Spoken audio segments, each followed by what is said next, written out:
All right, joining me now on Inside TBT, the recurring of all recurring guests, Jon Elmore. Welcome back to the show. We're back, man. Let's go. Fired up to have you here. Full disclosure, I'm wearing a Bulls sweatshirt because the Bulls just released Dragic, and I'm holding out hope that that's because they're bringing in another crafty point guard from the G League. So that's why I'm repping the Bulls today. One can hope. One can hope, man. Before we jump into some TBT stuff, you're playing with the Sioux Falls Sky Force. Love to have you talk a little bit about that update, TBT Nation with what you're doing and how it's going. It's been a good year so far, man. Year 4 as a pro, 3 of them overseas. Finally got an opportunity to play in the G League with the Heat's affiliate, the Sky Force. Living in South Dakota has been a little rocky, dude. It's cold as I don't know what here. It snows crazy, but living in the States playing in the G League's been dope so far. So similar, not similar, South Dakota and Miami. We don't need to talk about it, man. We don't need to talk about it. It was, I think it was like -21 here the other day with 13 inches of snow. Man, it hurt. It hurt. Is there any G League NBA crossover where they're like, hey, we have a week off, but it's a week of training camp down in Miami with the Heat players? They need a little extra scrimmage stuff and they don't want to go hard against, the 6th, 7th, 8th man, et cetera. Is there anything like that exists in the G League?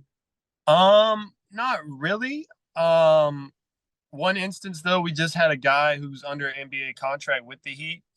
He was injured. He's making a comeback. Like this is his first time being healthy this year. So the Heat sent him down to get reps and practice with us and stuff like that. So there's a little bit of back and forth there. That's cool. Is that like a big deal when someone like that is in the G League? I think the G League kind of promotes it a lot, but the other players in the G League are like, oh, I want that position or I want to be on that level. So it's kind of a kill or be killed league because everybody's trying to make it to the top, and you just see it as another game and another opportunity. Maybe it's because I follow you, heard that, Marshall, Skyforce, all that, and because I run the TBT account. Maybe because of that, I feel like I'm seeing your highlights all the time. Do you feel like the G League has given you more exposure than your overseas teams your first 3 years as a pro? 100%. I think the social media and like the marketing and stuff like that going on in the G League's big time from a promotional point of view, just because when they have the product and they have guys producing and having big games, I think they do, like you said, a really good job of putting it out there on social media and just showing off the brand. So I think it's big time, man. You guys go overseas for a few years and you don't hear a whole lot, or they kind of disappear. And that's just because it's kind of a different world over there. But I think the G League does do a phenomenal job of kind of promoting and putting guys on display. So another place where you really get put on display is TBT. Me personally, I'm getting ready to post your 2021 ankle breaker tomorrow. Definitely will do a collab post with you there. But TBT, all right, you get to put the Marshall jersey back on. How great's that been the last, 3 years? Oh, man, it's awesome. Some of my college teammates, my college roommates, guys that I'm super close with, linking back up with them, playing for the $1 million. We haven't won it yet, but I think we're close, man. I think it just takes getting hot at the right time. I think we've got the talent. We've got the personalities and the characters. So I wouldn't bet against us. I wouldn't bet against you either until the 3rd round. That's usually when we can bet against you guys. No, I'm struggling a little bit. I'm messing with you, obviously. But last year in TBT, we got to see the matchup that, at least from a fan standpoint, everyone had been waiting for. You may have been dreading it, but we heard that versus West Virginia in the state of West Virginia. Let's fast forward or I guess rewind to, you see that could potentially happen in the bracket. Where was your mind going into the first game of TBT, knowing what could be looking at you game number 2? So last year we had James Madison's alumni team first round, and then West Virginia had their game. in Charleston, West Virginia, my hometown, kind of a like central location for the state. And I was like, there's no way we can lose this first round game because like we have to play them. Like the whole state, the whole country is like locked in for TBT, and you see that potential matchup. And then our game against James Madison like got close down the stretch, and I'm like, we can't lose. We can't lose. We have to play WVU. Ended up winning, and then going into that game, it was just like, man, this is like such a big opportunity for the state, for the two schools. And then for me personally, having that little rivalry going against them, we know a lot of their players, so I was locked in, man. I was ready for it. It was exciting. Was there any conversation? You know, John Flowers says all the time that you guys are great friends. He loves you and your brother out. You guys are close. You guys play pickup together. Was there any conversation between the two of you, text, anyone on the Best Virginia team leading up to that game? There was some back and forth with Flowers. That's my guy. We had talked about a steak dinner, so I think I might owe him a steak dinner. I think that might have been on one of the TBT channels, us arguing a little bit. But no, there was a little bit of back and forth, but it was all love. They beat us sadly, but we were hyping the game up. So there was a point in the game where you guys were down like 20-ish, and I tweeted out, if Heard that comes back and wins this game, we'll Zell everyone who retweets this $500. And all of a sudden, it was like a 9-point game. So in my mind, I was freaking out, thinking I was going to owe. It got like 500 retweets. I was thinking I was going to owe, $20 million. But at any point in that comeback, did you think you had a chance to come all the way back and win that game? So going into the game, I'm like, dude, I like our chances, man. Personnel wise, like on paper, I thought we stacked up well. And then we come out and they're like up 20 in the first few minutes. I'm like, holy cow. I think they hit like a record number of threes like in a row. And I'm like, there's no way our defense is this bad. But I think it was one of those games that they just they got going. The atmosphere was phenomenal. They had a lot of Mountaineer fans in there. It got chippy in the stands. It was nuts. And then, like you said, I think we kind of, after that slow start, we pieced it back together a little bit and went on that run. I started getting in my bag a little bit, talking a little smack on the court, and then we fell short. So I thought we had a chance, though. It got ugly, and then it got like, oh, okay, we might have a game, and then it kind of fell off again. But we had a chance for a little bit. So the year before, when you lost to Team 23, you were emotional after the game. I actually was a little scared to grab you for a post-game interview right after that game. You weren't as emotional last year. So would you prefer, the long wounded loss where you're down early and you're just kind of going through the motions? Or would you have preferred that game have been, having done both in TBT, would you have preferred that game comes down to the last shot? Last shot. All the emotion, the adrenaline, you're in the game, you clawing the whole game, fighting. See, that one was kind of like you got down and then it was just like this slow, painful, like every bucket in the Elam inning, you're like, oh, we're really not, like, the chances of us really winning are kind of getting farther and farther away. But Team 23, you're like, all right, we got this. And at the last minute you end up losing. So I think being in the game and then having that heartbreak is better than just not really being in it. Last question I got for you about that game. What were you hearing from the people in West Virginia, the people in Charleston, in the day leading up to that game? I know what you were hearing from your teammates. I know what you were getting from John Flowers. What were you hearing, the vibe in the city with that game being on the calendar? Dude, I just remember like the energy, man. I live like 2 blocks away from the arena where the gym was, and everybody was just so hyped. Like I'm in a bunch of group messages, like with people that play pickup in Charleston, and everybody was talking about it.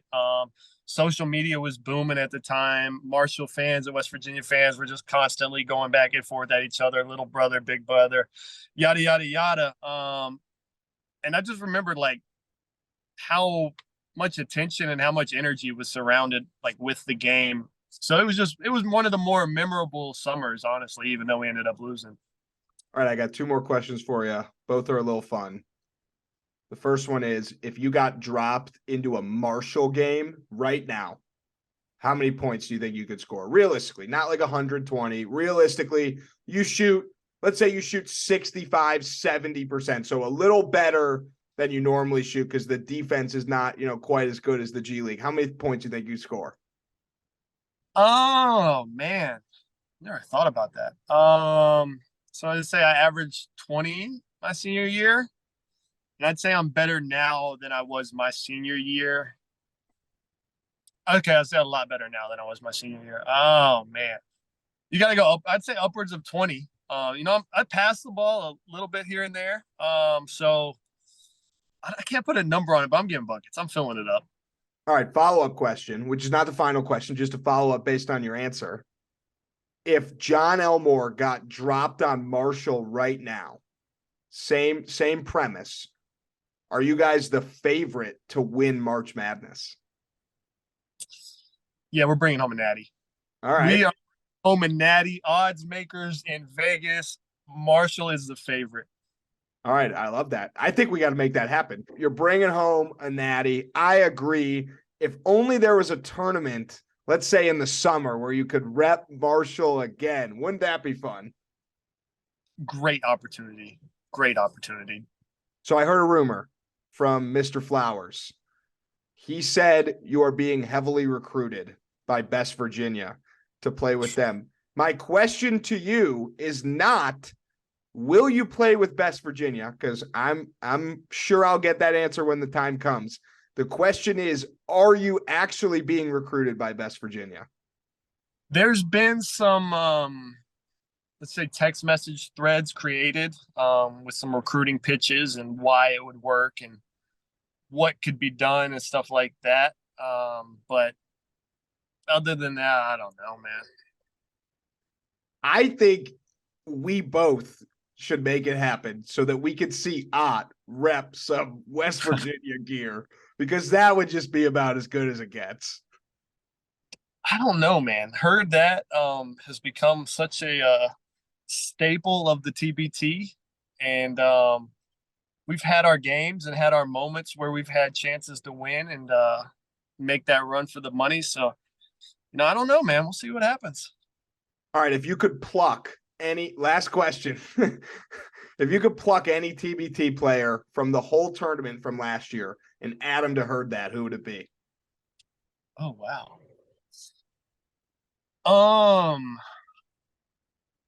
Jimmer played last year, right?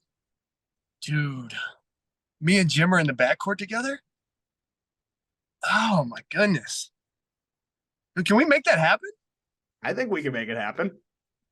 I don't know what I think Jimmer's been like Team USA, like 3-on-3, stuff like that. You and Jimmer in the Best Virginia backcourt would be. Whoa. Wait a minute. We gotta see what Jimmer thinks about green and white first. We'll talk about it. The money team used to be green and white, so it's a quick change. I'm gonna find a way to reach out to Jimmer. We'll see what happens. I love it. All right, Jon Elmore, any questions for me before I get you out of here? Is TBT 2023? Yes.